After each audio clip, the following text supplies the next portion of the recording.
Saat aku sedang masak sup di dapur, tiba-tiba ibu mertua melempar kepalaku dengan sendok sup besar. Masakan apa ini?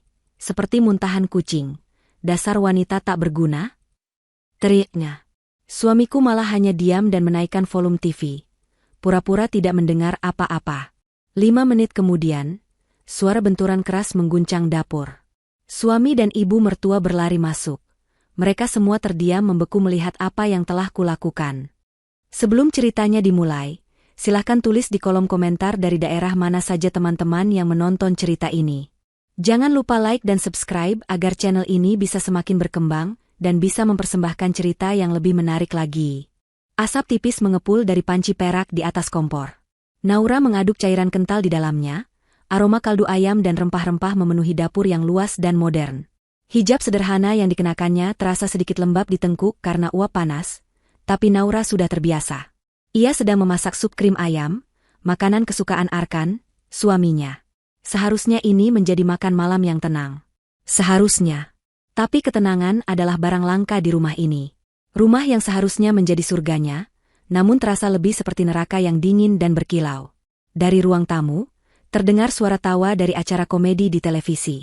Arkan sedang bersantai di sana, kakinya di atas meja kopi. Naura menghela napas pelan, berusaha mengabaikan rasa lelah yang menjalar di punggungnya. Ia baru saja pulang bekerja, namun ia tidak bisa langsung beristirahat. Ibu Widya, ibu mertuanya, menuntut untuk dilayani. Sejak Ibu Widya pindah tinggal bersama mereka 3 tahun lalu, hidup Naura berubah. Setiap hari adalah ujian kesabaran. Setiap gerakannya diawasi, setiap tindakannya dikomentari. Naura mencoba menelan semua itu demi Arkan. Ia mencintai suaminya. Setidaknya, ia mencintai sosok Arkan yang dulu ia kenal, sebelum ibunya datang dan meracuni pikiran pria itu. Terdengar langkah kaki berat mendekat. Naura tidak perlu menoleh untuk tahu siapa yang datang. Hawa di dapur mendadak terasa lebih dingin. Ibu Widya berdiri di ambang pintu, kedua tangannya terlipat di dada.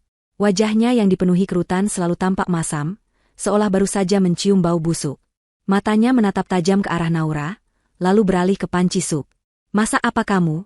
tanyanya, suaranya tajam dan menusuk. "Sup krim ayam, Ibu," jawab Naura lembut, berusaha menjaga suaranya tetap stabil. Ia mengambil mangkuk kecil, berniat memberikan mertuanya untuk mencicipi. Ibu Widya berjalan mendekat. Ia tidak menunggu Naura menyajikan.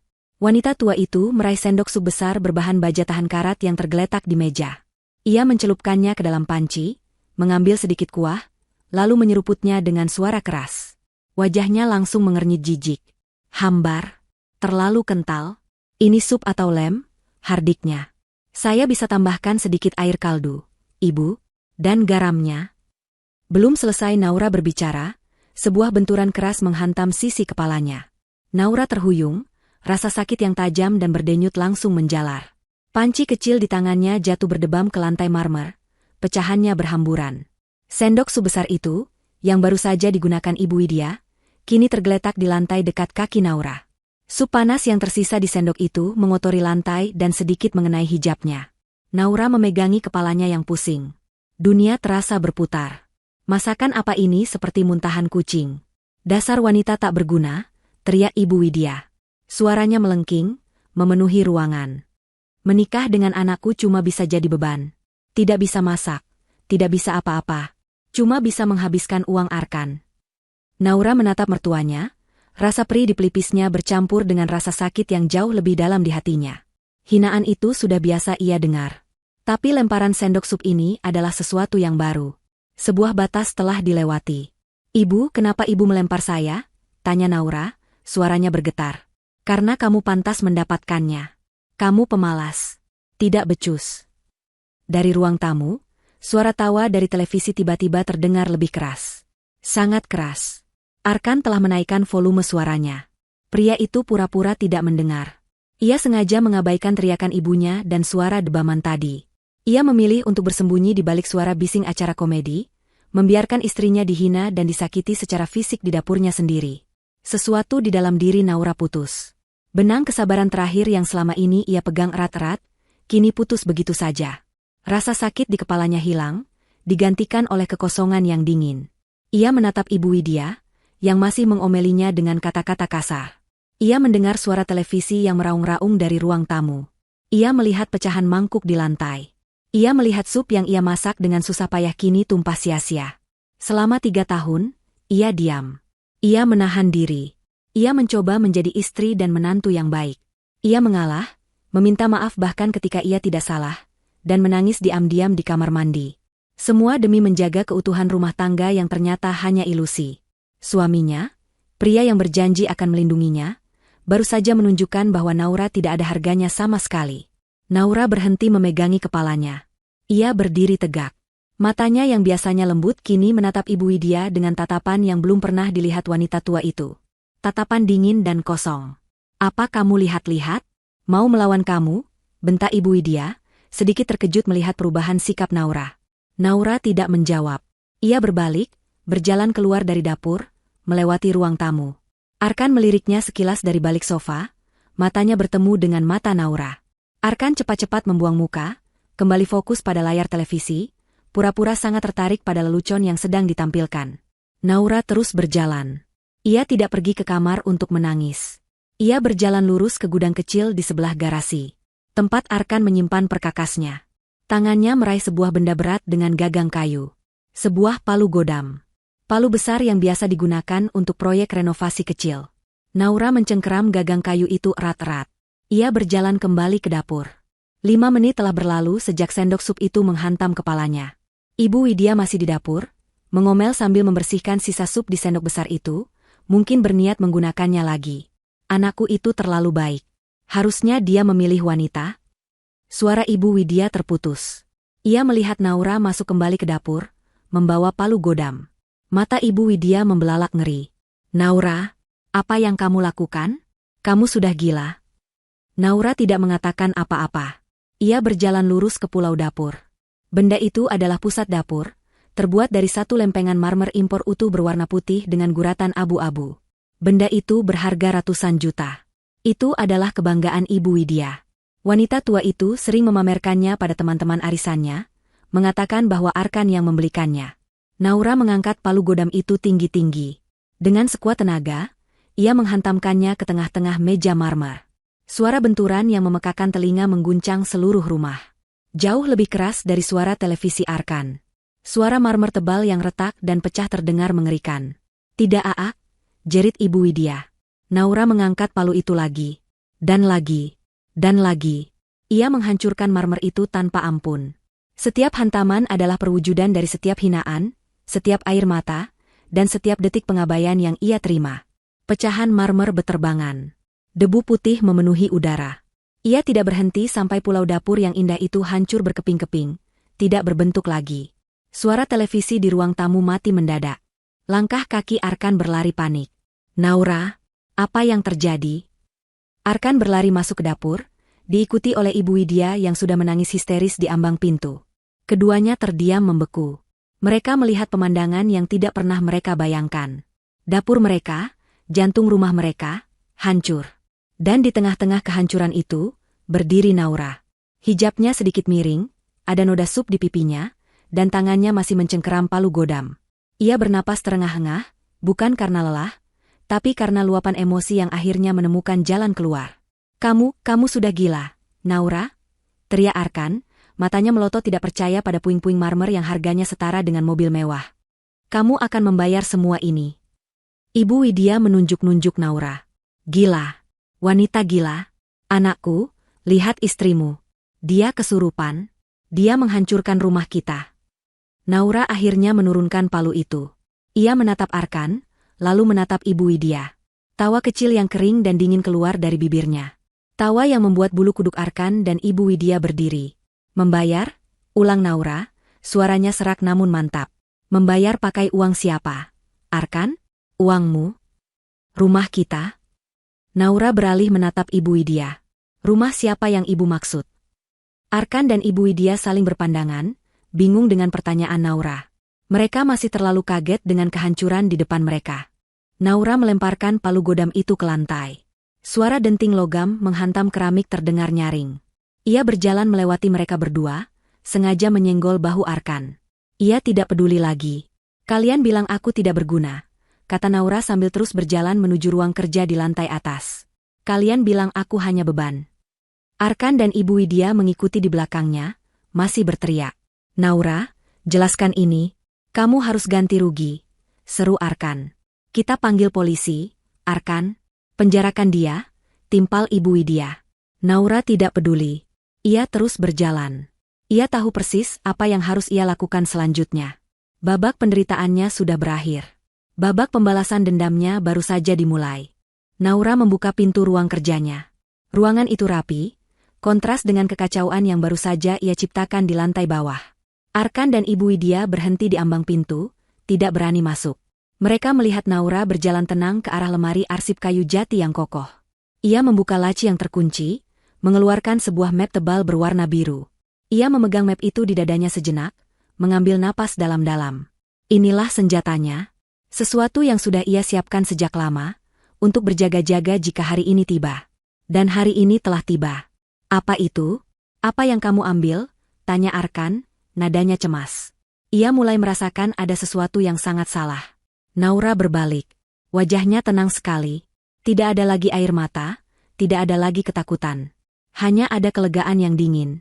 Ia berjalan keluar dari ruang kerja, kembali menuruni tangga. Arkan dan Ibu Widya mengikutinya seperti dua anjing yang kebingungan. Ia kembali ke dapur. Puing-puing marmer masih berserakan. Naura berjalan ke tumpukan terbesar, lalu melemparkan map biru itu ke atasnya. Kamu tanya aku akan bayar pakai uang siapa? Arkan? Kata Naura, suaranya bergema di dapur yang hancur. Kamu tanya ini rumah siapa? Ibu? Ibu Widya maju, mencoba bersikap galak lagi. Tentu saja ini rumah anakku. Arkan bekerja keras untuk membeli ini semua. Naura tertawa lagi, kali ini lebih keras. Bekerja keras? Arkan? Jangan buat aku tertawa. Naura menunjuk map biru di atas puing marmer. Buka. Baca. Arkan ragu-ragu. Ia melangkahi pecahan marmer, mengambil map itu. Ia membukanya. Matanya bergerak cepat membaca lembar pertama. Lalu lembar kedua. Wajahnya yang tadi marah kini berubah pucat. Sangat pucat. Ini tidak mungkin, desis Arkan. Tangannya mulai gemetar. Apa itu? Nak? Apa yang ditulis wanita gila ini? Desak Ibu Widya, mencoba merebut kertas-kertas itu. Arkan tidak bisa bicara. Ia hanya menatap Naura dengan pandangan ngeri. Naura yang menjawab.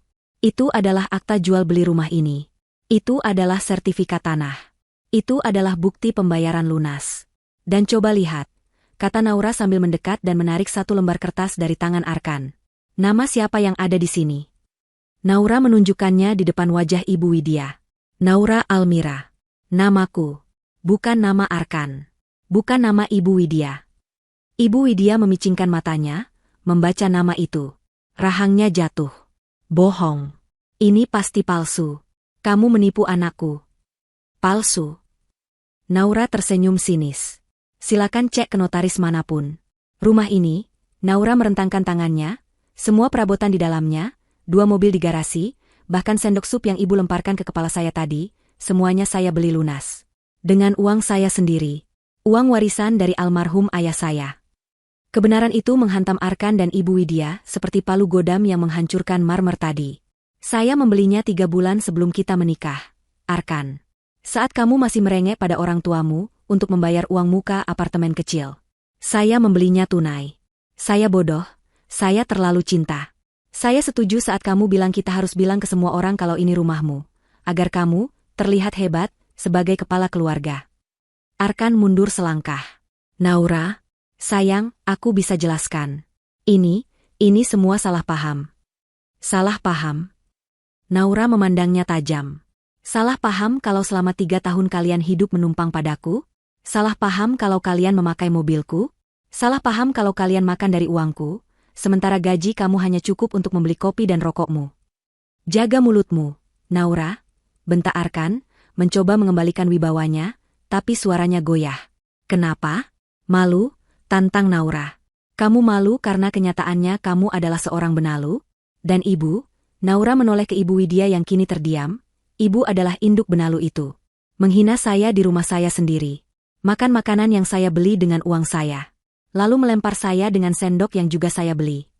Ibu Widya mencoba membela diri. Tapi Arkan tetap suamimu. Apa yang jadi milikmu, jadi miliknya juga. Hukum macam apa itu?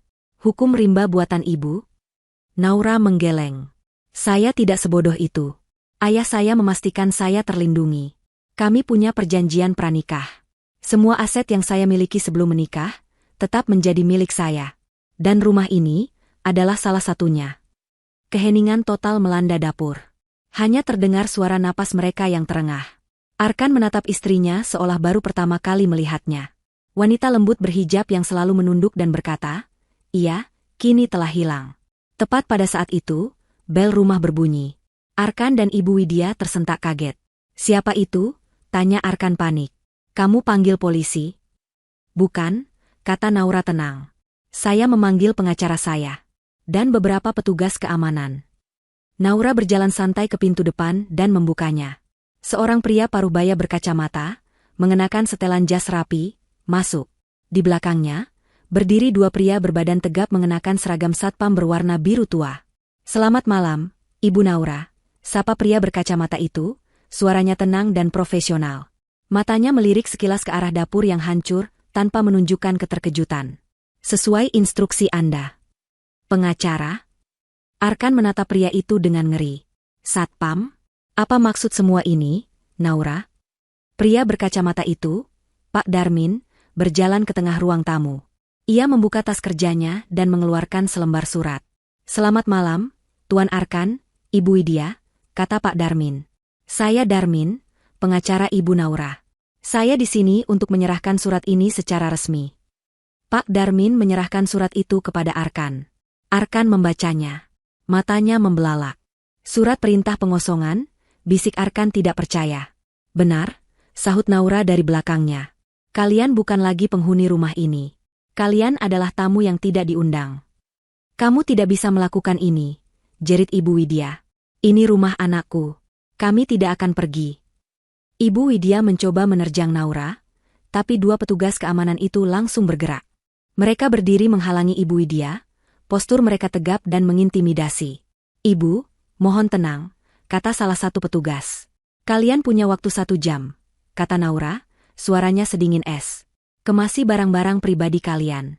Pakaian, sikat gigi, apapun yang kalian beli dengan uang kalian sendiri. Jika ada." "Naura, tolong jangan begini, sayang," Arkan mencoba taktik lamanya. Ia mencoba memegang tangan Naura. "Kita bisa bicarakan ini baik-baik. Ibu sedang stres. Aku minta maaf atas nama ibu. Aku." Naura menepis tangan Arkan dengan kasar. "Jangan panggil aku, sayang. Jangan sentuh aku. 3 tahun aku menunggu kamu membicarakannya baik-baik. 3 tahun aku menunggu kamu membelaku. 5 menit yang lalu, kamu punya kesempatan. Kamu lebih memilih mengeraskan suara televisi daripada menolong istrimu yang baru saja dilempar sendok. Kamu sudah memilih, Arkan." Wajah Arkan memucat teringat tindakannya tadi. 1 jam, ulang Naura. "Setelah itu, Pak Darmin akan mengajukan gugatan cerai atas namaku besok pagi. Dan dua bapak ini," Naura menunjuk ke arah satpam, "akan dengan senang hati mengantar kalian keluar dari gerbang. Dengan paksa, jika perlu." Ibu Widya akhirnya sadar ini bukan gertakan. Ia terduduk lemas di sofa. Semua kemewahan yang ia banggakan, semua status sosial yang ia pamerkan, lenyap dalam sekejap. "Ayo, Arkan. Kemasi barangmu," kata Naura. "Atau kamu mau keluar dari sini hanya dengan pakaian yang menempel di badanmu?" Arkan menatap Naura dengan campuran antara benci, takut, dan syok. Ia tidak bisa berkata-kata. Ia kalah telak. Sementara mereka berdua panik dan kebingungan, Naura berjalan kembali ke dapur. Ia melihat puing-puing marmer itu. Ia tidak menyesal. Itu adalah harga yang pantas untuk sebuah kebebasan. Saat ia melihat Ibu Widya dan Arkan berlari ke kamar mereka untuk mengemasi barang, Naura tersenyum tipis. Tapi ada satu hal yang mengganjal. Saat mereka panik, Naura menangkap percakapan singkat di antara mereka. Sebuah bisikan panik dari Arkan kepada ibunya. "Ibu, bagaimana dengan barang itu? Masih ada di brankas. Kita harus mengambilnya." Naura mengerutkan kening. "Brankas? Brankas yang mana?" Setahunya, hanya ada satu brankas di ruang kerja. Dan itu brankas miliknya. 1 jam. Waktu terasa berjalan begitu cepat bagi Arkan dan Ibu Widya, namun terasa begitu lambat bagi Naura. Naura duduk dengan tenang di sofa ruang tamu. Ia tidak lagi memegang palu. Tangannya terlipat rapi di pangkuan.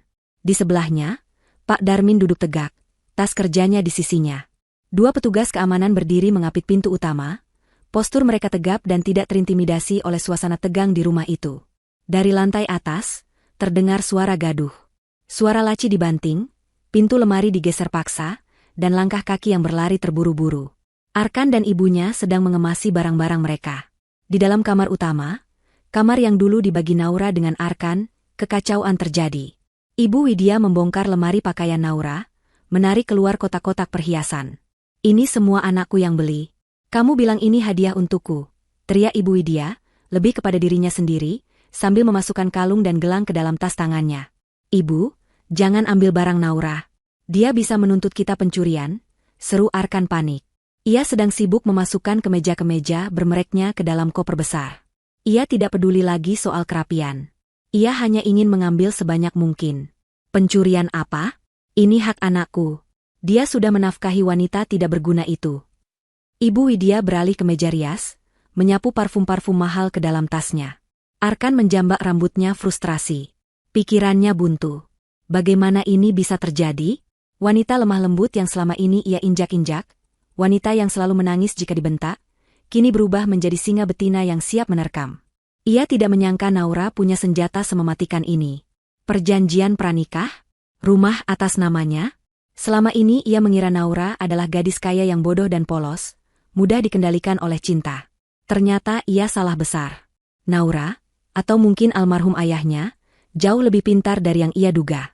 Waktu tersisa 30 menit. Arkan tahu ia harus mencoba satu kali lagi. Rayuan adalah senjata andalannya. Ia berlari menuruni tangga. Ia melihat Naura di sana, duduk seperti seorang ratu di singgasananya. "Naura?" Panggil Arkan, suaranya dibuat serak dan penuh penyesalan. Naura mengangkat kepalanya. Matanya menatap Arkan, dingin dan tak terbaca. Ia tidak mengatakan apa-apa. Arkan berlutut di depan Naura. Ia mengabaikan tatapan Pak Darmin dan dua satpam. Ia mencoba meraih tangan Naura, tapi Naura menarik tangannya lebih dulu. Arkan tidak menyerah. "Sayang, tolong jangan begini," lirih Arkan. "Aku tahu aku salah. Aku salah besar. Aku seharusnya membelamu. Tapi kamu tahu ibu seperti apa. Aku hanya tidak ingin memperkeruh suasana." Naura masih diam. "Aku cinta sama kamu, Naura. Sangat cinta," lanjut Arkan. Air mata mulai menggenang di pelupuk matanya. Ia adalah aktor yang hebat. "Semua ini karena ibu. Ibu yang terus meracuni pikiranku. Ibu yang memaksaku untuk bersikap keras padamu. Jauh di dalam hatiku, aku menderita setiap kali melihatmu dimarahi." "Benarkah?" Suara Naura akhirnya terdengar. Tenang, namun menusuk. "Kamu begitu menderita. Sampai-sampai kamu harus mengeraskan volume televisi agar tidak mendengar penderitaanmu sendiri." Kata-kata itu menghantam Arkan telak. Ia tidak bisa menjawab. 3 tahun, Arkan, kata Naura. "Bukan 3 hari. 3 tahun aku menahan hinaan. 3 tahun aku berharap suamiku akan membelaku. Sekali saja. Tapi kamu tidak pernah melakukannya. Kamu selalu memilih ibumu. Kamu selalu memilih kenyamananmu sendiri. Kamu bersembunyi di balik ibumu seperti anak kecil. Aku akan berubah, Naura. Aku janji. Beri aku satu kesempatan lagi. Kita usir ibu. Kita hidup berdua saja. Seperti dulu, mohon Arkan." "Tidak ada, kita, lagi," jawab Naura tegas. "Dan, dulu, yang kamu maksud itu tidak pernah ada. Yang ada hanya aku, kamu, dan ibumu yang diam-diam kamu biarkan menggerogotiku." Arkan sadar rayuannya gagal. Wajahnya berubah. "Jadi begini, kamu akan mengusirku? Setelah semua yang aku berikan padamu?" Naura hampir tertawa. "Apa yang kamu berikan? Selain rasa sakit hati dan tumpangan di rumah ibumu sebelum kita pindah ke rumahku." Pada saat itu, Ibu Widya turun. Ia membawa 2 koper besar dan tas tangan yang menggembung penuh. Wajahnya merah padam karena marah. "Sudah, Arkan, tidak ada gunanya memohon pada wanita iblis ini," bentak Ibu Widya.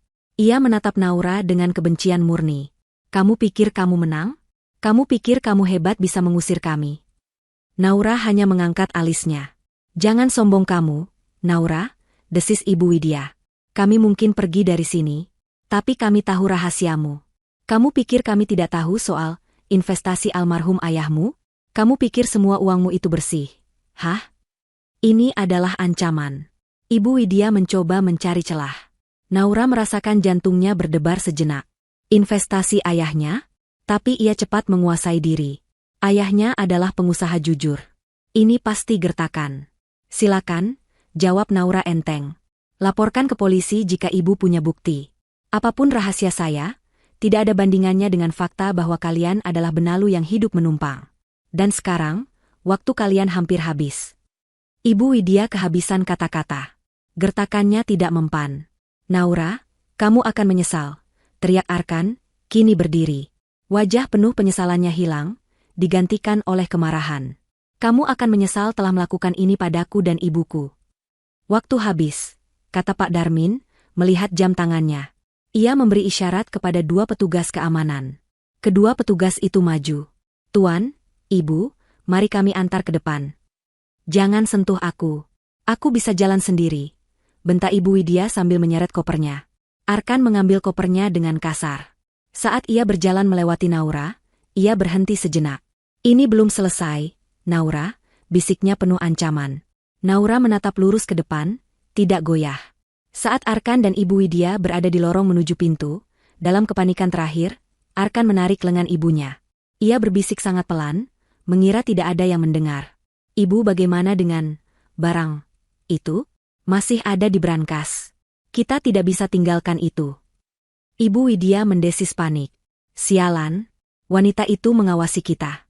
Tenang saja. Nanti kita cari cara untuk mengambilnya kembali. Dia tidak akan tahu tempat itu. Mereka berdua tidak sadar. Di sudut atas lorong, sebuah titik hitam kecil tersembunyi di dalam detektor asap. Sebuah kamera mini. Naura, yang dari tadi terlihat tenang menatap ke depan, sebenarnya sedang melihat layar ponsel di pangkuannya. Ia melihat rekaman langsung bisikan mereka.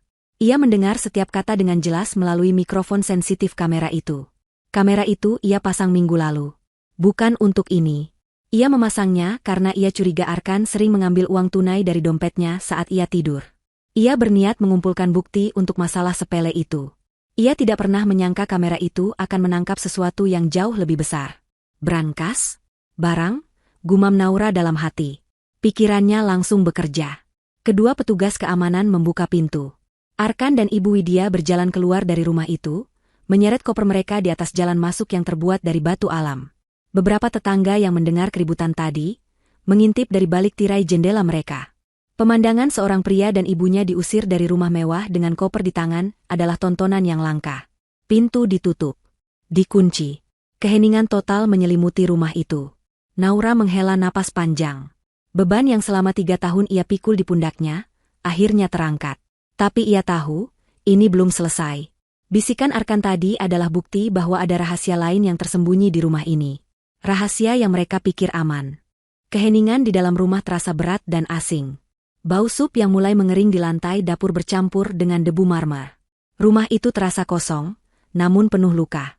Pak Darmin berdeham pelan, memecah kesunyian. Ibu Naura, apa langkah selanjutnya? Saya akan segera mendaftarkan gugatan cerai besok pagi. Dan untuk perusakan meja dapur itu. Biarkan saja dulu, Pak, potong Naura. Kehancuran itu adalah pengingat bagi saya. Ada hal lain yang lebih mendesak. Baik, kalau begitu saya permisi dulu. Petugas keamanan akan berjaga di luar gerbang malam ini, memastikan mereka tidak kembali. Silakan hubungi saya jika ada apa-apa, kata Pak Darmin. Setelah Pak Darmin dan petugas keamanan internal pergi, Naura mengunci pintu. Ia sendirian di rumah raksasa itu. Ia tidak merasa takut. Ia merasa marah. Dan ia merasa penasaran. Brankas, ucapnya pelan. Ia segera berjalan ke ruang kerja. Di balik sebuah lukisan abstrak besar, ada brankas dinding miliknya. Brankas itu berisi surat-surat warisan ayahnya, perhiasan peninggalan ibunya, dan dokumen penting lainnya. Ia memasukkan kombinasinya. Pintu tebal itu terbuka dengan desisan pelan. Semuanya utuh. Tidak ada yang tersentuh. Bukan yang ini, gumam Naura. Ia menutup kembali brankasnya. Pikirannya memutar ulang bisikan Arkan. Dia tidak akan tahu tempat itu. Itu berarti tempatnya tersembunyi dengan baik. Naura kembali ke ruang tamu, duduk di sofa. Ia membuka aplikasi kamera pengawas di ponselnya. Ia tidak hanya memasang satu. Minggu lalu, ia memasang 3 kamera. 1 di lorong atas, 1 di ruang tamu menghadap pintu utama, dan 1 lagi di ruang makan. Ia memutar ulang rekaman selama 1 jam terakhir. Ia melihat dirinya berdebat dengan Arkan. Ia melihat Ibu Widya mengancamnya. Ia mencari sesuatu yang janggal. Dan ia menemukannya. Saat ia sedang berdebat sengit dengan Arkan di ruang tamu, Ibu Widya, yang berdiri di belakang Arkan, tampak gelisah. Mata wanita tua itu tidak menatap Naura. Matanya berulang kali melirik ke satu arah. Ke sudut ruang makan. Tepat ke arah lemari anggur besar yang terbuat dari kayu jati. Jantung Naura berdebar. Lemari anggur. Benda itu adalah salah satu pembelian pertama Arkan setelah mereka pindah. Arkan bilang itu penting untuk investasi dan untuk menjamu tamu penting. Meskipun Naura tahu Arkan tidak mengerti apa-apa soal anggur. Naura tidak minum alkohol, jadi ia tidak pernah peduli dengan lemari itu. Benda itu hanya pajangan mahal yang tidak berguna. Naura bangkit. Ia berjalan ke ruang makan.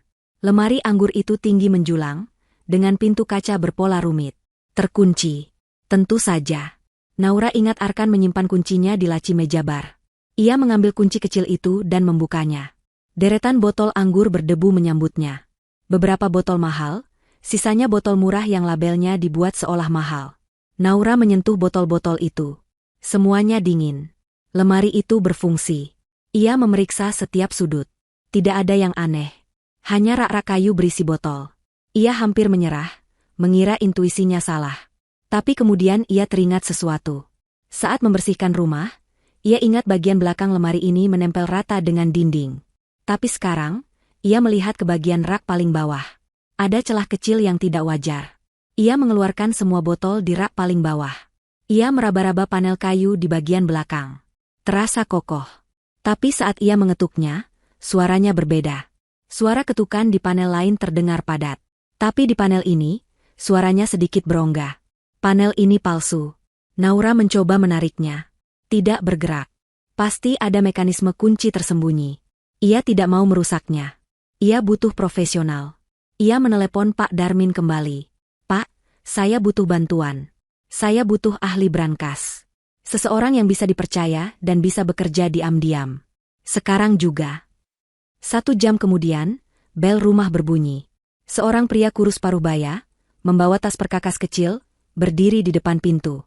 Ia diperkenalkan sebagai Pak Rahmat. Ia tidak banyak bicara, hanya mengangguk saat Naura menjelaskan situasinya. Naura membawanya ke lemari anggur. Pak Rahmat memeriksanya sebentar. Ia mengeluarkan alat-alat kecil yang terlihat seperti peralatan dokter gigi. Ini panel geser. Bu, kuncinya magnetik, katanya pelan. Ia bekerja dengan cepat dan presisi. Beberapa menit kemudian, terdengar suara klik pelan. Pak Rahmat menggeser panel kayu itu ke samping. Di baliknya, tertanam di dalam dinding, sebuah kotak logam berwarna abu-abu gelap. Sebuah brankas dinding digital. Nah, ini bagian yang sulit, kata Pak Rahmat. Ia mengeluarkan alat yang berbeda, semacam stetoskop elektronik. Naura menunggu dengan napas tertahan. Jantungnya berdebar kencang. Apa yang begitu penting sampai Arkan panik? Apa? Barang itu? Uang tunai? Emas batangan? Pak Rahmat bekerja dalam diam. Hanya suara putaran alatnya yang terdengar. 15 menit berlalu. Klik. Suara itu terdengar sangat nyaring di ruangan yang senyap.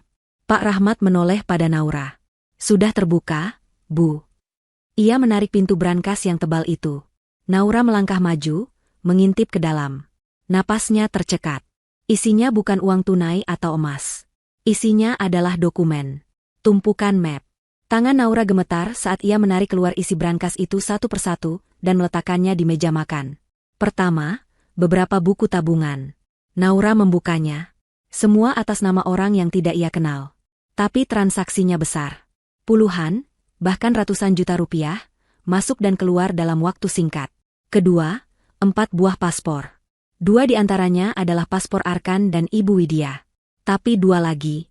Wajahnya mirip Arkan dan Ibu Widya, tapi sedikit diubah. Rambut Arkan berbeda, Ibu Widya tidak memakai kacamata. Dan namanya palsu. Ini adalah paspor palsu untuk kabur. Ketiga, tumpukan dokumen tebal. Sepertinya laporan keuangan. Naura melihat kop surat perusahaan tempat Arkan bekerja. Tapi angka-angkanya janggal. Sepertinya ini bukti penggelapan, dan terakhir, sebuah map tebal berwarna merah marun. Map ini terlihat paling penting. Naura membukanya. Lembar paling atas adalah sebuah dokumen resmi. Naura membaca judulnya.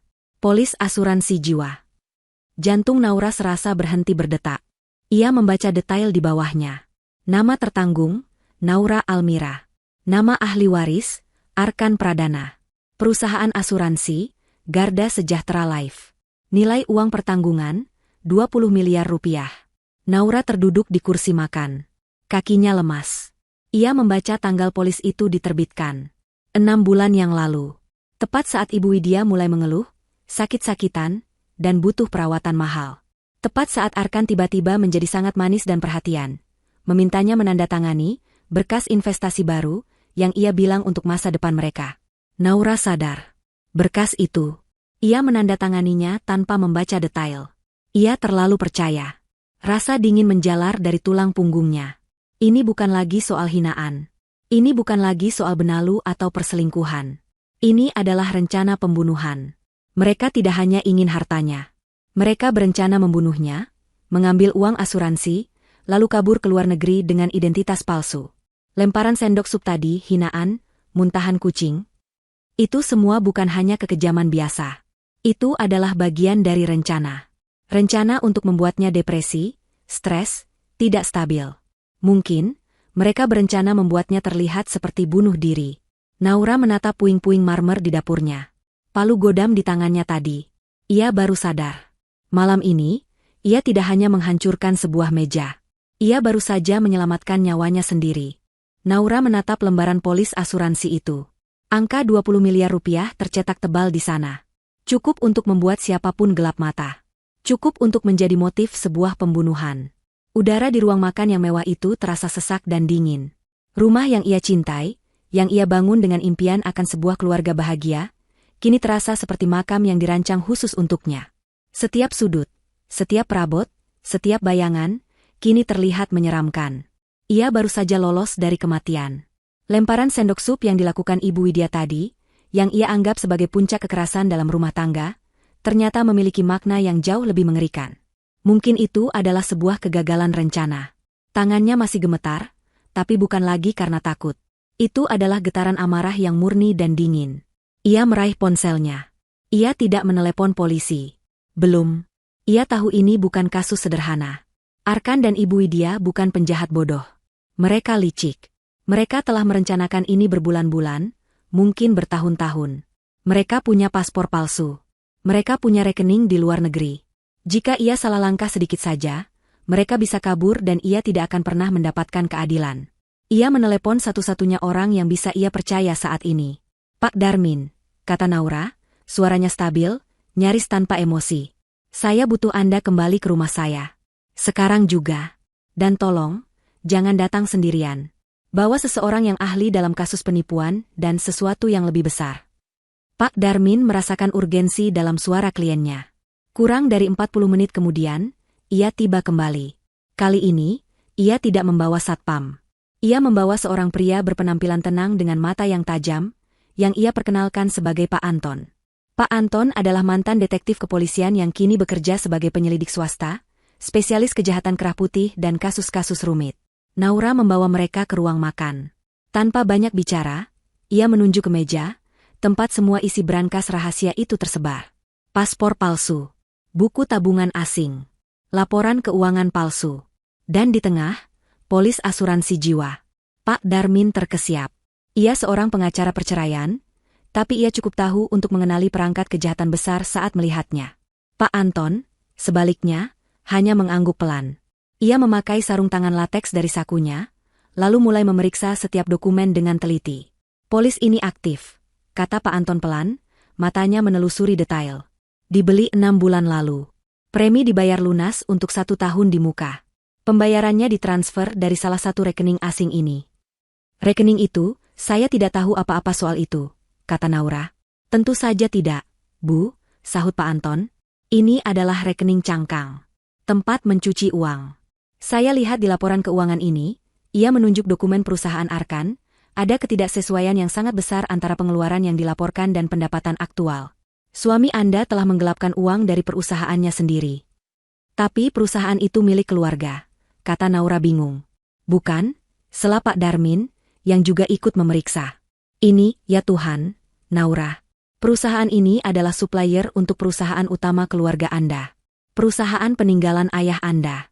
Arkan menggunakan posisinya untuk menaikkan harga tagihan secara palsu, lalu mengalihkan selisihnya ke rekening-rekening ini. Dia tidak hanya mencuri dari tempatnya bekerja, dia mencuri dari Anda. Dari warisan keluarga Anda. Naura merasa mual.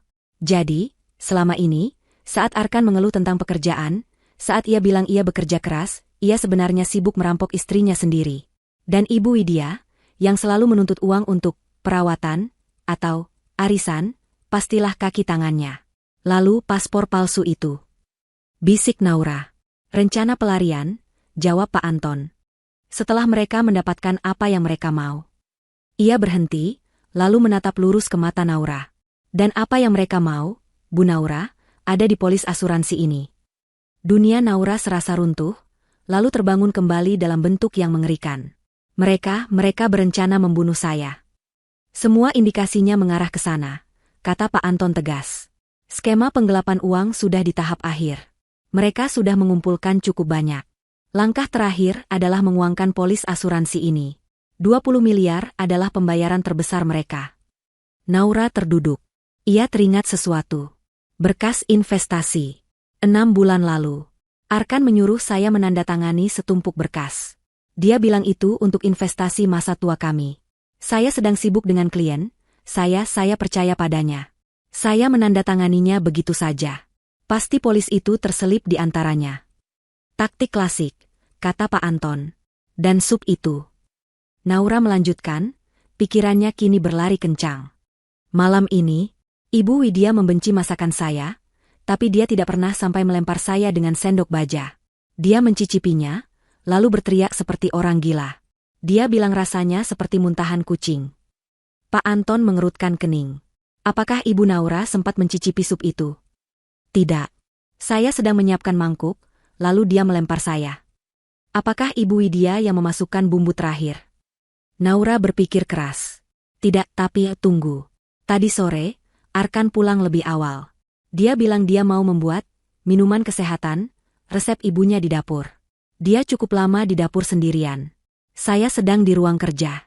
Dia bilang, sayang, nanti kamu tinggal panaskan supnya saja, ya? Ibu pasti suka. Keheningan yang mematikan memenuhi ruangan. Sianida, bisik Pak Anton. Atau arsenik. Beberapa racun tidak berbau, tapi memiliki rasa yang sangat pahit atau aneh jika tercampur dalam makanan kental seperti sup krim. Ibu Widya, yang tahu rencana itu, mencicipinya untuk memastikan. Tapi mungkin rasanya terlalu jelas. Dia panik. Dia takut Ibu Naura akan mencicipinya dan curiga. Jadi dia menciptakan kekacauan. Dia melempar saya, Naura menyelesaikan kalimat itu, untuk menghentikan saya menyajikan sup itu. Untuk menumpahkannya. Dia mengorbankan rencana malam ini untuk menghindari kecurigaan. Dan Arkan, tambah Pak Darmin, mengeraskan volume televisi. Bukan hanya untuk mengabaikan Anda. Tapi untuk memberi sinyal pada ibunya, bahwa dia tidak mau terlibat dalam kekacauan yang baru saja dibuat ibunya. Mereka gagal. Naura menutup matanya sejenak. Ia merasa seperti baru saja berjalan di atas jembatan tali, dan di bawahnya ada jurang yang sangat dalam. Ia tidak tahu ia nyaris jatuh. Mereka akan mencoba lagi, kata Naura, membuka matanya. Amarahnya kini telah mengeras menjadi baja. Mereka sudah diusir. Mereka tidak punya apa-apa. Mereka pasti sadar brankas ini sudah saya temukan. Mereka putus asa. Orang putus asa akan bertindak nekat. Benar, kata Pak Anton. Mereka mungkin akan mencoba masuk paksa, atau mencoba menculik Anda. Kalau begitu, kata Naura sambil berdiri, jangan biarkan mereka putus asa. Kita harus memberi mereka harapan. Pak Darmin dan Pak Anton menatapnya bingung. Mereka serakah, jelas Naura. Keserakahan adalah kelemahan terbesar mereka. Mereka pikir saya bodoh. Mereka pikir saya lemah. Mari kita gunakan itu. Mereka menginginkan uang, kita akan beri mereka umpan uang. Pak Anton mulai tersenyum tipis. Saya suka arah pemikiran ini, Bu. Pak Darmin, Naura beralih ke pengacaranya. Segera bekukan semua rekening bersama. Blokir semua kartu kredit. Pastikan mereka tidak punya akses ke uang sepeser pun malam ini. Sedang diurus, Bu, jawab Pak Darmin. Pak Anton, Naura menatap sang penyelidik. Saya ingin Anda dan tim Anda memasang kamera dan mikrofon terbaik yang Anda punya di seluruh lantai bawah rumah ini. Di setiap sudut. Saya ingin ini terlihat seperti panggung teater. Dan saya butuh polisi. Bukan polisi patroli, tapi tim terbaik. Yang bisa bergerak diam-diam dan menangkap basah. Bisa diatur, kata Pak Anton. Saya punya koneksi di Polda. Tapi apa umpannya? Naura mengambil ponselnya. Umpannya adalah saya. Saya akan menelepon Arkan. Saya akan memberinya tawaran yang tidak bisa ia tolak. Naura berjalan ke dapur. Ia melihat puing-puing marmer. Ia menyentuh bekas memar di pelipisnya. Rasa sakit itu kini menjadi bahan bakarnya. Ia tidak akan lari. Ia tidak akan bersembunyi. Ia akan menghadapi mereka di rumahnya sendiri. Di panggung yang telah ia siapkan. Malam semakin larut. Rumah itu kini telah berubah. Tim kecil Pak Anton bekerja dengan efisiensi yang senyap dan profesional. Kamera-kamera seukuran kancing tersembunyi di dalam ornamen, di balik lukisan, dan di dalam lampu gantung. Mikrofon terarah dipasang di atas meja makan dan di ruang tamu. Puing-puing marmer di dapur telah dibersihkan oleh petugas kebersihan yang dipanggil Pak Anton, namun pulau dapur yang hancur itu sengaja dibiarkan sebagai pusat perhatian. Ditutupi kain putih besar, membuatnya tampak seperti monumen sebuah bencana. Naura telah berganti pakaian. Ia mengenakan gamis sederhana namun elegan, dan hijab yang serasi. Wajahnya dirias tipis, cukup untuk menutupi pucatnya, namun membiarkan sedikit bayangan memar di pelipisnya terlihat. Pak Anton dan Pak Darmin kini berada di ruang komando, dadakan. Mereka telah mengubah kamar tamu di lantai atas menjadi pusat monitor. Beberapa petugas polisi berpakaian preman sudah siaga di rumah tetangga yang sedang kosong, menunggu sinyal. Semuanya sudah siap. Tinggal menunggu pemeran utamanya. Naura mengambil napas dalam-dalam. Ia duduk di sofa ruang tamu. Ia menekan nomor Arkan. Telepon berdering beberapa kali. Lalu diangkat. Apa? Suara Arkan terdengar kasar dan panik. Terdengar suara klakson mobil di latar belakang. Mereka pasti di jalan, tidak punya tujuan. Naura segera mengubah suaranya. Ia membiarkan getaran kecil yang ia yakini bisa ia palsukan. Ia menangis. Arkan, Mas Arkan. Panggilnya lirih, penuh isak tangis. Keheningan di seberang sana. Arkan terkejut. Ini adalah suara Naura yang ia kenal. Naura yang lemah. Naura, tanyanya, bingung. Ada apa? Mas, aku takut. Isak Naura. Aku sendirian di rumah ini. Aku salah. Aku minta maaf. Aku tadi kalap. Aku tidak seharusnya mengusir kalian. Aku minta maaf, Mas. Terdengar suara Arkan berbisik kepada ibunya. Dia menangis. Dia minta maaf. Lalu suara Ibu Widya, sudah Ibu bilang, dia tidak bisa hidup tanpamu. Arkan kembali bicara di telepon, suaranya kini sedikit lebih percaya diri. Ya, kamu memang salah, Naura. Kamu keterlaluan. Menghancurkan meja, mengusir suami dan ibu mertuamu sendiri. Aku tahu, Mas, aku tahu. Aku mohon, kembali. Aku tidak bisa begini. Tangis Naura semakin menjadi-jadi. Kami tidak bisa kembali begitu saja. Naura, kata Arkan, nadanya kini berubah menjadi dingin. Ia merasa di atas angin. Ibu sangat syok. Kamu sudah menyakiti hatinya. Aku akan minta maaf pada ibu. Aku akan bersujud di kakinya. Apa saja, Mas. Tapi aku tidak mau bercerai. Aku tidak mau. Terdengar lagi bisikan. Arkan dan ibunya sedang berdiskusi. Mereka jelas kebingungan dengan perubahan sikap Naura yang begitu cepat. Kamu sudah temukan sesuatu di lemari anggur? Tanya Arkan tiba-tiba, sebuah tes. Jantung Naura berdebar. Ia harus memainkan ini dengan sempurna. Lemari anggur? Maksudmu, botol-botol minuman itu? Tidak, Mas, aku tidak menyentuhnya. Aku hanya membersihkan pecahan marmer. Aku menyesal, sungguh. Keheningan lagi. Arkan dan Ibu Widya tampaknya percaya. Mereka percaya Naura terlalu bodoh untuk menemukan brankas itu. Dengar, Naura, kata Arkan. Kami tidak punya uang. Kamu memblokir semua kartu. Kami bahkan tidak bisa memesan hotel. Inilah saatnya. Uang. Ya, uang, kata Naura cepat. Aku Aku tahu aku salah. Aku akan ganti rugi. Aku tidak mau perceraian ini jadi ribut. Aku tidak mau keluargaku tahu. Aku malu. Apa maksudmu? Tanya Arkan, nadanya penuh minat. Aku akan siapkan surat. Surat damai. Aku akan berikan kalian uang, kata Naura. Uang berapa? Suara Ibu Widya kini terdengar jelas. Ia merebut telepon Arkan. Ibu, maafkan saya, Ibu. Isak Naura. Berapa uangnya? Bentak Ibu Widya tidak sabar. 5 miliar rupiah. Tunai, jawab Naura. Hening seketika. Di seberang telepon, Naura bisa membayangkan mata Arkan dan Ibu Widya membelalak serakah. 5 miliar. Uang yang cukup untuk mereka kabur dan memulai hidup baru, bahkan tanpa uang asuransi. Mereka pasti mengira Naura panik dan ingin membeli kebisuan mereka. Kamu serius? Tanya Arkan, mengambil alih telepon. Ya, Mas. Aku hanya ingin ini selesai. Aku tidak mau ada tuntutan. Aku tidak mau namaku jelek. Tolong datang ke rumah malam ini. Kita tanda tangani surat perjanjian damai, surat cerai, lalu aku akan berikan uangnya. Aku sudah siapkan. Bagaimana kami tahu kamu tidak bohong? Bagaimana kami tahu kamu tidak panggil polisi? Tanya Arkan curiga. Polisi? Tawa Naura terdengar histeris. Untuk apa? Menangkapku karena merusak mejaku sendiri? Mas, aku yang malu di sini. Aku mohon. Hanya kita bertiga. Selesaikan baik-baik. Arkan dan Ibu Widya berdiskusi pelan. Naura bisa menangkap kata-kata seperti, bodoh, kesempatan terakhir, ambil uangnya. Baik, kata Arkan akhirnya. Kami akan datang. 1 jam lagi. Siapkan uangnya. Dan jangan coba-coba macam-macam, Naura. Kali ini, aku tidak akan main-main. Iya, Mas. Terima kasih. Aku akan siapkan makan malam. Aku masak sup lagi.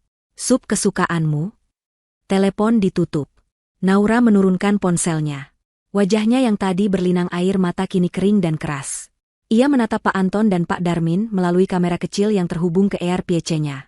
Mereka masuk perangkap, kata Naura pelan. Di ruang komando, Pak Anton mengangguk. Tim siaga. Semua mikrofon aktif. Naura berjalan ke dapur. Ia benar-benar memasak sup. Bukan sup krim. Kali ini sup kaldu bening dengan sayuran. Ia menuangkannya ke dalam 3 mangkuk dan meletakkannya di meja makan yang sudah tertata rapi. Di sebelah mangkuknya, ia meletakkan 1 map dokumen. Itu adalah surat cerai yang sesungguhnya. Tepat 1 jam kemudian, bel rumah berbunyi. Naura mengambil napas panjang. Ia merapikan hijabnya. Ia berjalan ke pintu. Ia membukanya. Di sana, berdiri Arkan dan Ibu Widya. Mereka berusaha keras memasang wajah tenang, tapi mata mereka tidak bisa berbohong. Mata mereka liar, dipenuhi keserakahan dan kebencian. Naura? Sapa Arkan, mencoba tersenyum.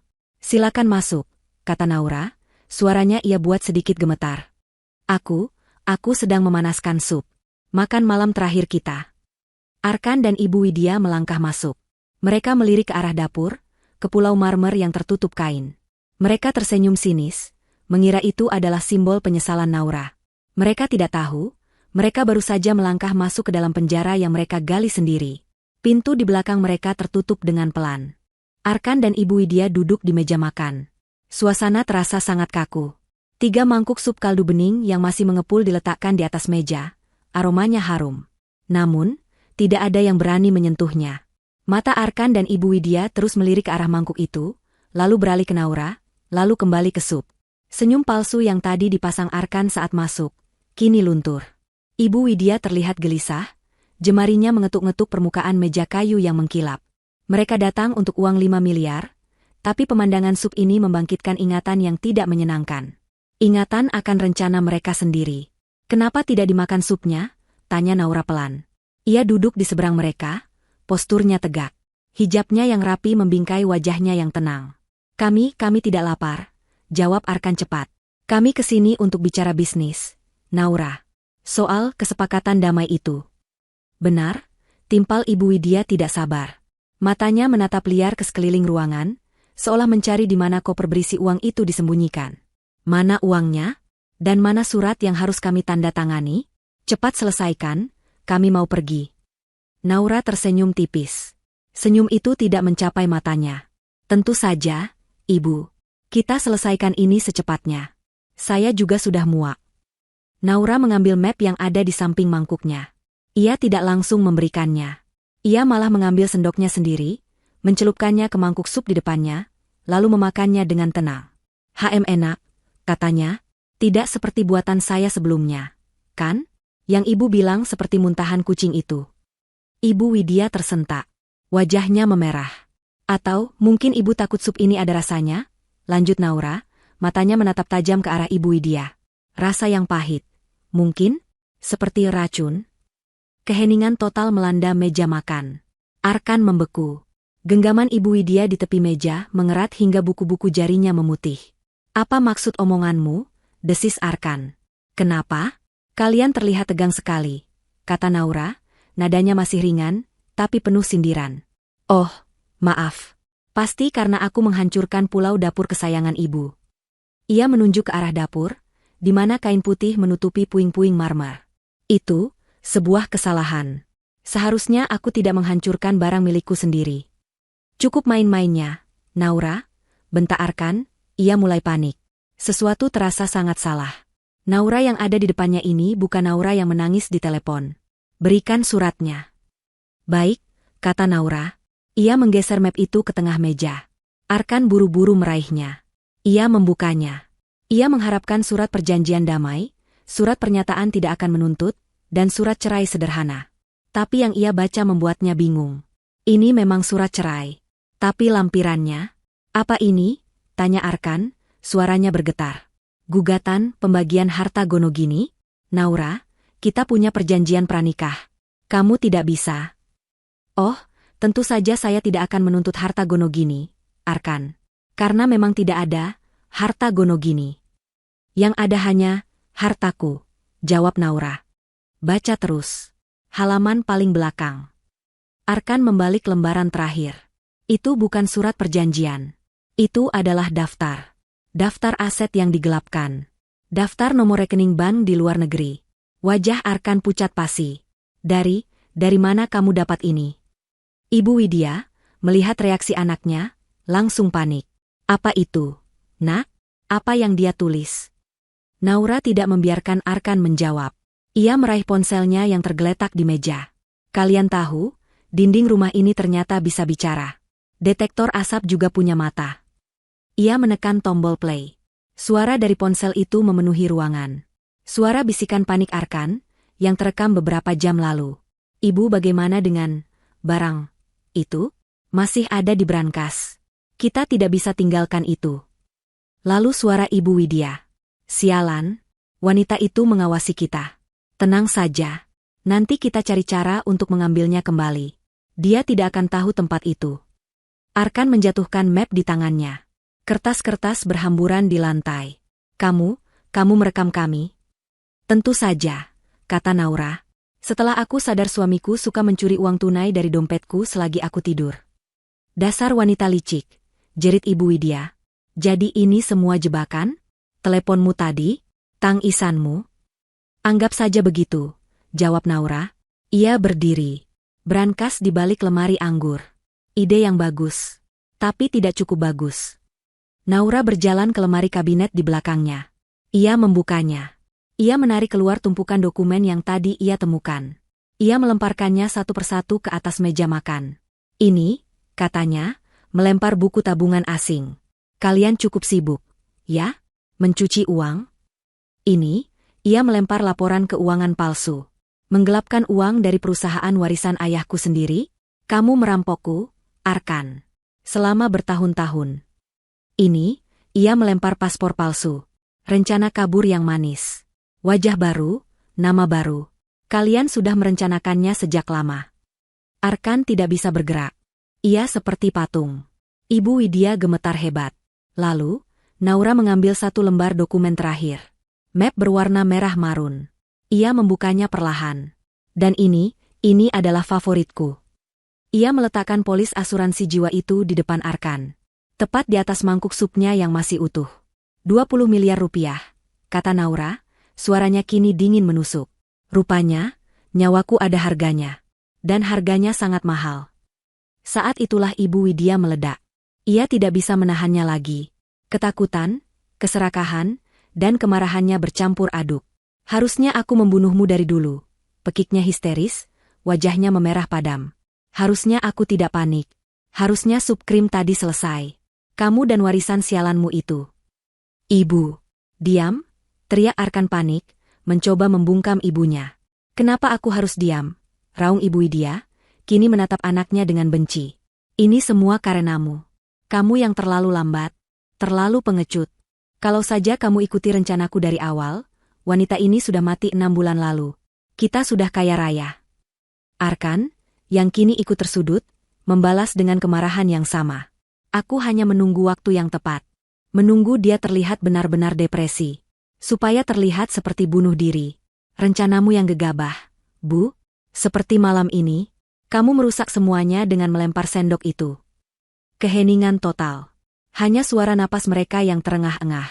Mereka telah mengatakannya. Mereka mengakuinya. Naura berdiri menatap dua orang yang telah menghancurkan hidupnya. Ia tidak menangis. Ia hanya merasakan kelegaan yang luar biasa. Terima kasih, kata Naura pelan. Arkan dan Ibu Widya menatapnya bingung. Terima kasih atas pengakuan kalian. Tepat pada saat itu, semua pintu di lantai bawah terbuka serempak. Pintu depan, pintu samping, pintu taman. Belasan pria berpakaian preman, dipimpin oleh Pak Anton dan beberapa perwira polisi berseragam, menyerbu masuk ke ruang makan. Arkan dan Ibu Widya melompat dari kursi mereka. Mata mereka membelalak ngeri. Mereka terjebak. Selamat malam, Tuan Arkan, Ibu Widya, kata seorang perwira polisi, suaranya tenang namun berwibawa. Anda berdua ditahan atas dugaan konspirasi pembunuhan berencana, penggelapan, dan pencucian uang. Arkan menatap Naura. Wajahnya pucat, penuh kebencian dan rasa tidak percaya. Kamu menjebakku. Naura hanya menatap balik. Kalian yang menjebak diri kalian sendiri. Penangkapan itu berlangsung cepat dan efisien. Ibu Widya menjerit histeris saat seorang poluan wanita memborgol tangannya. Ia meronta-ronta, mencoba melepaskan diri. Lepaskan aku. Aku tidak salah. Dia yang gila. Dia menghancurkan dapurnya sendiri. Dia menjebak kami. Namun, teriakannya tidak ada gunanya. Matanya yang liar menatap Naura. Kamu akan membusuk di neraka, Naura. Kamu iblis berhijab. Naura hanya diam, berdiri di dekat pilar ruang makan, menyaksikan kejatuhan mereka. Arkan, di sisi lain, bereaksi berbeda. Setelah syok awalnya mereda, ia langsung terkulai. Semua energi seolah tersedot dari tubuhnya. Saat petugas memborgol tangannya, ia tidak melawan. Wajahnya pucat pasi. Ia tahu permainannya telah berakhir. Semua rencana, semua kebohongan, semua kerja kerasnya mencuri hancur dalam satu malam. Dia otaknya. Tiba-tiba Arkan berteriak, menunjuk ibunya yang sedang digiring petugas lain. Saya melakukan ini semua karena dia. Dia yang merencanakan semuanya. Dia yang mengancam saya. Saya hanya menuruti kemauannya. Ibu Widya, yang mendengar tuduhan itu, berhenti meronta. Ia berbalik menatap anaknya dengan pandangan tidak percaya. Apa katamu, anak durhaka? Desisnya penuh racun. Kamu yang datang padaku dengan rencana penggelapan itu. Kamu yang menemukan polis asuransi itu. Dasar anak manja tidak becus. Lemah. Selalu bersembunyi di balik ibumu. Saya lemah karena ibu yang membuat saya begini, balas Arkan. Cukup, bentak perwira polisi yang memimpin. Simpan drama keluarga kalian untuk di pengadilan. Itu adalah pemandangan yang menyedihkan sekaligus memuaskan. Dua konspirator, dua manusia serakah, kini saling menyalahkan di depan polisi, di tengah rumah mewah yang tidak akan pernah mereka miliki. Semua topeng mereka telah luntur. Pak Anton mendekati Naura. Kami mendapatkan semuanya, Bu Naura. Rekaman pengakuan yang jernih. Ditambah semua bukti fisik dari brankas. Mereka tidak akan bisa lolos. Bagus, jawab Naura, suaranya sedikit bergetar, kini setelah adrenalinnya mulai surut. Seorang detektif lain menghampiri Arkan dan Ibu Widya yang sudah siap digiring keluar. Sekadar informasi untuk Anda berdua, kata detektif itu. Atas kerjasama dengan Kepolisian Internasional, semua rekening bank cangkang Anda di luar negeri yang terdaftar di dokumen itu, sudah dibekukan 1 jam yang lalu. Seluruh isinya disita oleh negara sebagai barang bukti pencucian uang. Itu adalah pukulan terakhir. Jika tadi Arkan masih punya harapan tipis untuk lolos atau menyewa pengacara mahal, kini harapan itu pupus. Uang hasil curian mereka lenyap. Ibu Widya tidak berteriak lagi. Ia hanya menangis tanpa suara, tubuhnya gemetar hebat. Ia kini benar-benar tidak punya apa-apa. Petugas mulai menggiring mereka keluar. Mereka melewati ruang tamu, lalu melewati dapur. Kain putih yang menutupi pulau dapur yang hancur itu tersingkap sedikit, memperlihatkan marmer yang pecah berkeping-keping. Pemandangan itu adalah simbol kehancuran mereka sendiri. Saat mereka sampai di pintu depan, Arkan berhenti. Ia menoleh ke belakang, menatap Naura untuk terakhir kalinya. Ia melihat istrinya berdiri tegak, menatapnya dengan mata yang dingin dan penuh kemenangan. Semua sandiwara telah usai. Naura? Panggilnya, suaranya parau. Naura, tolong aku mohon. Aku suamimu. Apapun yang terjadi, aku masih suamimu. Itu adalah upaya terakhirnya. Upaya paling menyedihkan. Mencoba menggunakan ikatan pernikahan yang telah ia hianati ribuan kali. Naura berjalan perlahan mendekatinya. Ia berhenti beberapa langkah di depan Arkan.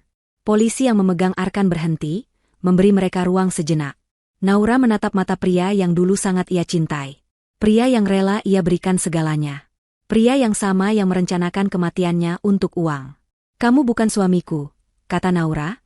Suaranya jelas dan mantap, terdengar oleh semua orang di ruangan itu. Suamiku tidak akan membiarkan ibunya melempar kepalaku dengan sendok.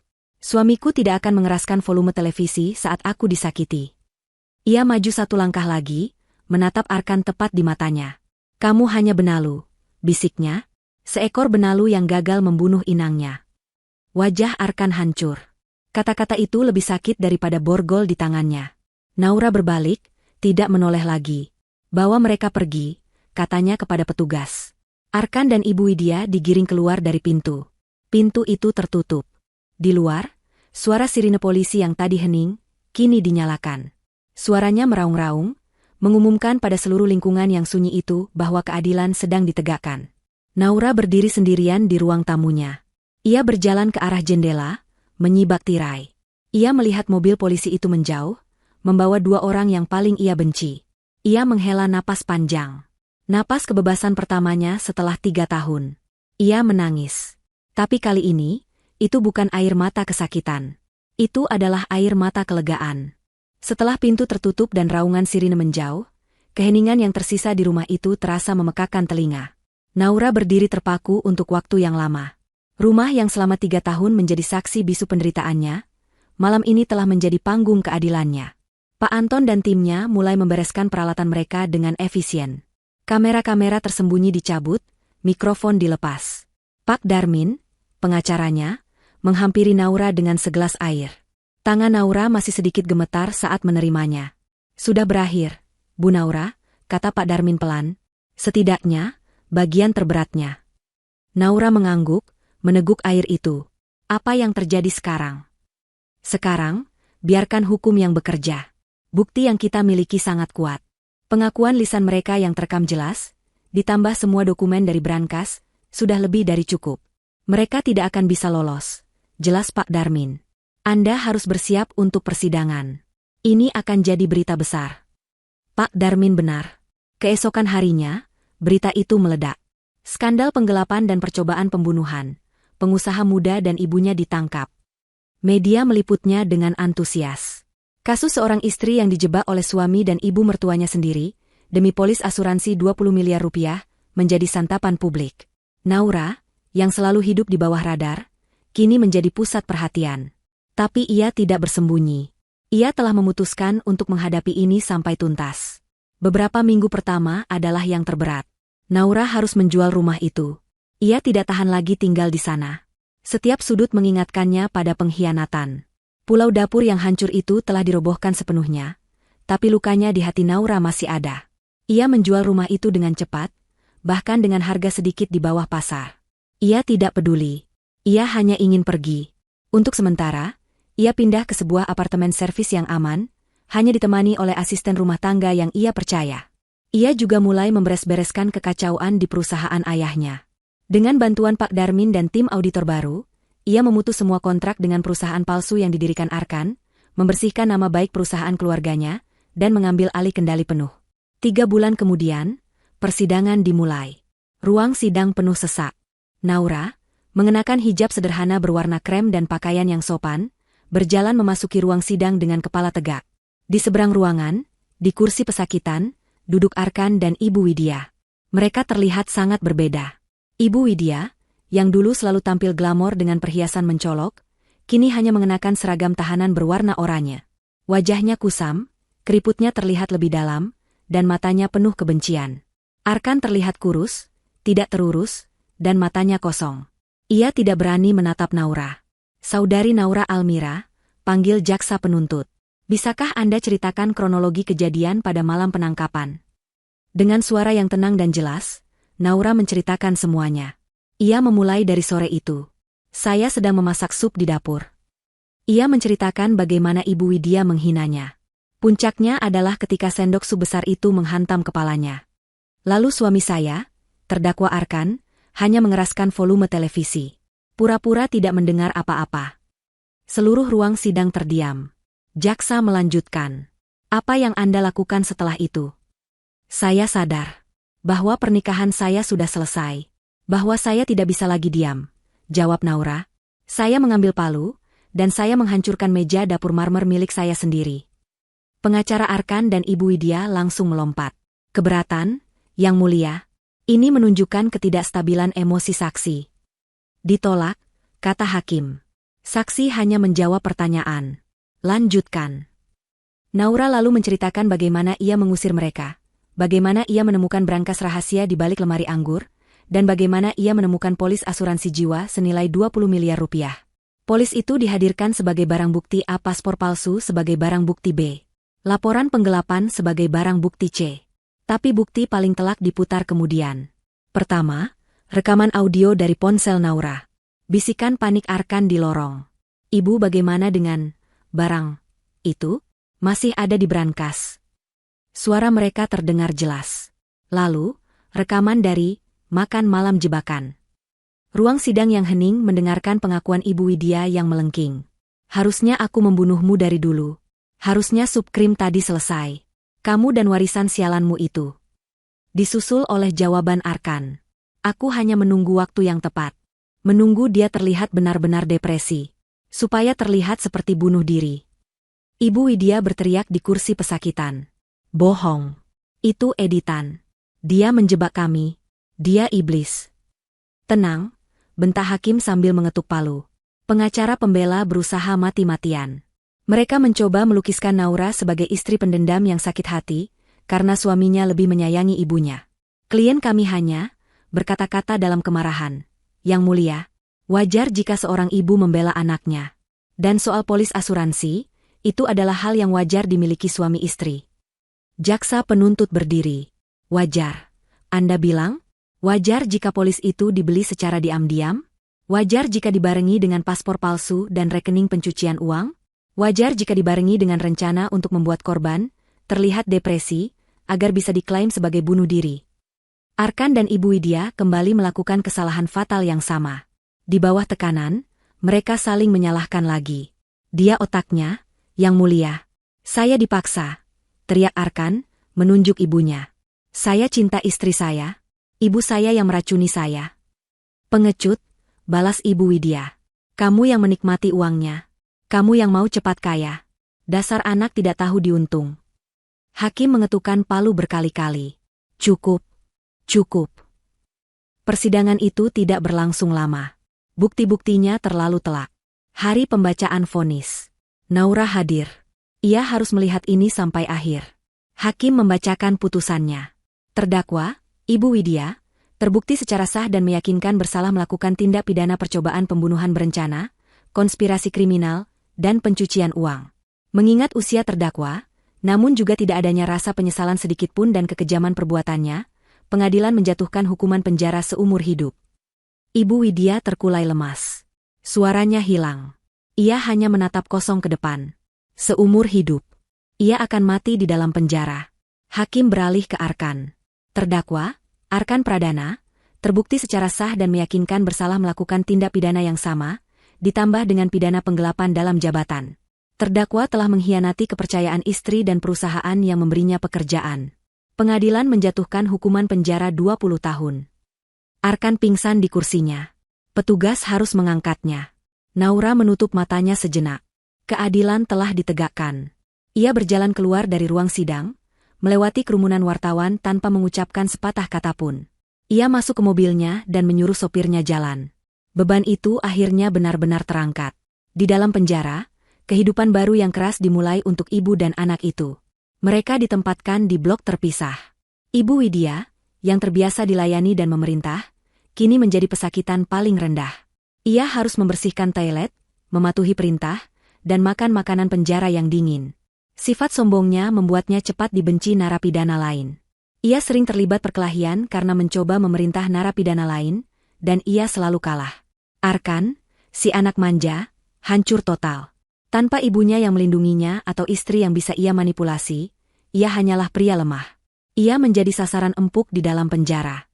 Ia menghabiskan hari-harinya dalam ketakutan dan penyesalan yang tak berujung. Suatu hari, berbulan-bulan kemudian, mereka berpapasan di lorong saat jam kunjungan. Mereka saling menatap. Tidak ada lagi ikatan ibu dan anak. Yang ada hanya dua orang asing yang hancur, dipenuhi kebencian yang sama. Ini semua salahmu, desis Arkan.